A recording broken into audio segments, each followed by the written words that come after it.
Assalamu alaikum wa rahmatullahi wa barakatuh. This is Najwa Husseini with Azadi News. Soldiers court-martial Myanmar's latest sham, say Rohingya groups. Internal conflicts in Burma harm Rohingya return efforts. Burma's young jade miners mourned.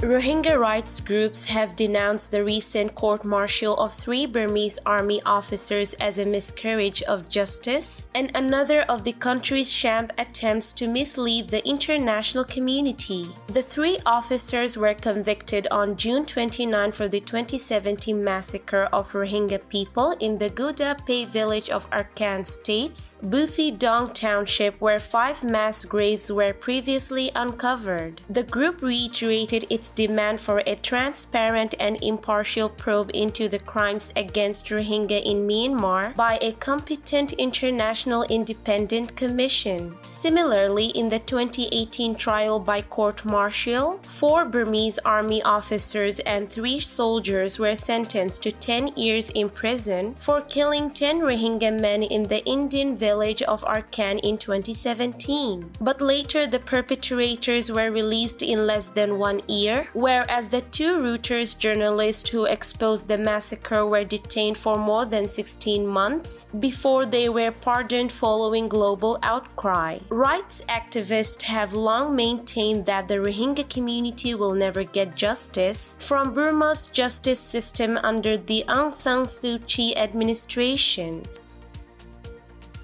Foreign Secretary Masoud bin Mo'min on Sunday said that conflicts between the Burmese military and Arkan army in Arkan are not helpful for building confidence among Rohingya people to go back to their home. Conflicts have created instability in Rakhine, he said in an online discussion organized by the Center for Research and Information in Dhaka, justifying the government's decision for sending Rohingya people to Bhasan Char. The Foreign Secretary said that the congestion in the existing camps in Cox's Bazar has created risk involving security situation, human trafficking, and smuggling of drugs. Refugee Relief and Repatriation Commissioner Mahbub Alam Talukdar said that measures were taken to extend COVID-19 test and treatment facilities for Rohingya people and local people in Cox's Bazar. COVID-19 pandemic situation has also created uncertainty over starting the process of Rohingya repatriation, he said. Bangladesh has been hosting more than 1 million Rohingya people for years as 2 attempts to launch the repatriation on the grounds failed since the signing of agreements with Burma over 2.5 years ago on sending them to their home in Arkan.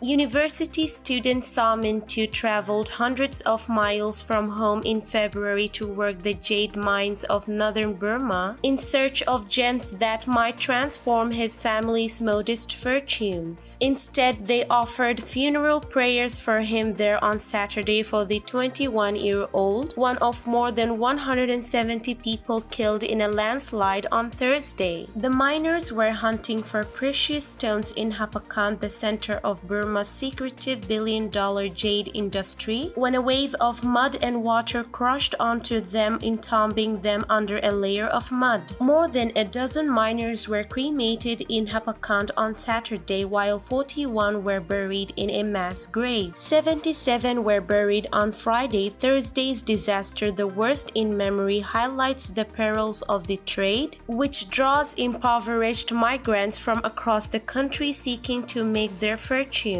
Myanmar supplies 90% of the world's jade, the vast majority exported to neighboring China. Rights groups say the industry is riddled with abuses. Scores are killed every year.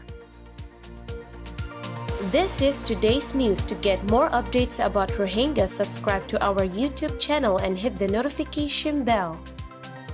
Visit our website azadinews.org and follow our social media accounts. Wassalamu alaikum wa rahmatullahi wa barakatuh.